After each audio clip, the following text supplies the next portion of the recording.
Okay, I just wanted to give a quick update about the van situation. I decided after making the video to go ahead with a pre-purchase inspection.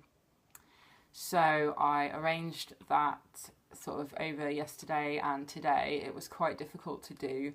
I really had to ring a lot of garages, a lot of places, find somebody who was experienced and willing to look at the truck in its place in Bournemouth at the moment and do it quickly as well. So that was a bit of a mission. As I said before, the person who initially quoted me 300 I chose not to go with on the basis of some Google reviews that kind of freaked me out. So I actually found somebody else. They've quoted me about the same. They're saying it's probably going to be between 250 and 300. They're sending one of their people to do it tomorrow morning, so I should hear back by tomorrow evening hopefully, and I'm hoping to get a written report as well. So I've asked them to check all the things that I was concerned about, which is the state of the fiberglass roof, have a good look around in the Luton now they've removed the wooden panelling that was on it, and obviously check underneath the lorry for all the bits that I couldn't see.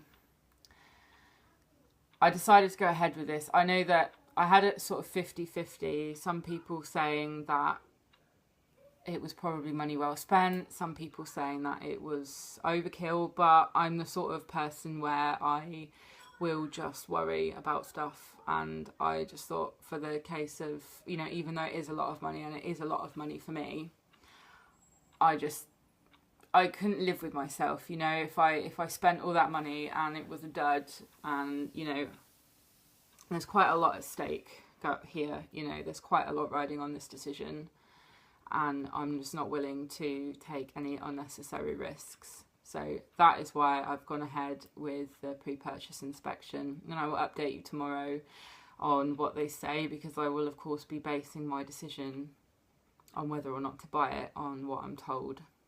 I've asked on a Facebook group which I'm a part of. It's specifically for people who have converted 7.5 ton and above vehicles, and I got some really good advice on there. So if you're thinking about doing what, you know, I'm doing, I highly suggest you search out various groups on Facebook. I might make a separate video and list them all out for you so you can have a look. My other main issue is I've also been scrambling to find a place down here to park it. I've spent quite a lot of time. It was Monday that I looked at the truck, and it's now Wednesday. So I've basically spent the 48 hours in between frantically ringing up caravan storage units, motorhome storage, vehicle storage units in and around the area that I'm in at the moment. And I have not turned up that much. I've got a couple of possibilities lined up. It's going to cost me between £10 and £15 a week to leave it somewhere, which isn't ideal. But again, with the pre-purchase inspection, I am having to pay because I don't have the privilege of knowing a friendly farmer in the same way I don't have the privilege of knowing somebody who's mechanically minded. I asked specifically on the Facebook group for the larger camper van conversions if people have been having problems finding somewhere to put their vans, what it's like taking them to festivals and campsites, because I have been quite surprised at the reluctance of a lot of people that I've spoken to about finding somewhere to park it, about its size basically. I think as soon as you start talking about lorries, though it's not, technically it's a lorry, you know, it's got that kind of lorry shape. I'd call it more of a truck really, but you know, as soon as you start saying it's 7.5 ton, it's 3.7 meters high, it's, you know, 20, I'm not actually sure how long it is, I think it's about 22, 24 feet long. People start going, oh, you know, that's really big.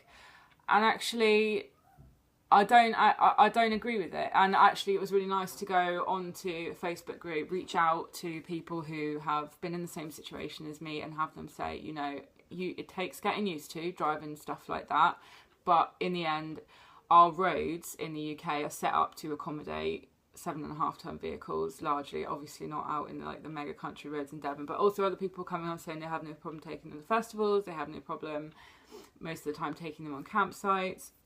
So I think I'm just having a bit of a wobble on the size, but I find that quite reassuring, and realistically I think we are going to need a vehicle of that size, so I'm going to stick to my guns and carry on, because what the worst thing would be, you know, going to all that effort, buying something, converting it, and then just being like, well, we can't live in this.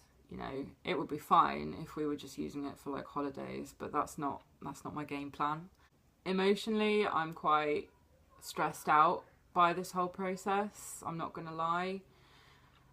Because I'm on my own, I'm kind of stretched to capacity just doing my day-to-day living, you know, with uni, with the kids, school runs, like keeping the house, you know, I'm working at capacity as I am. And so when you add in something else like this, where I'm having to ring multiple people, I'm having to, you know, I've got all these possibilities in my head, I'm trying to sort a huge purchase out across country, it's pretty stressful, and I found it difficult. I've also found the attitudes of certain people that I know in my sort of circle of friends and my family in particular, who have never been positive. The sort of thing that I want to do, which is to live off grid and have that kind of lifestyle.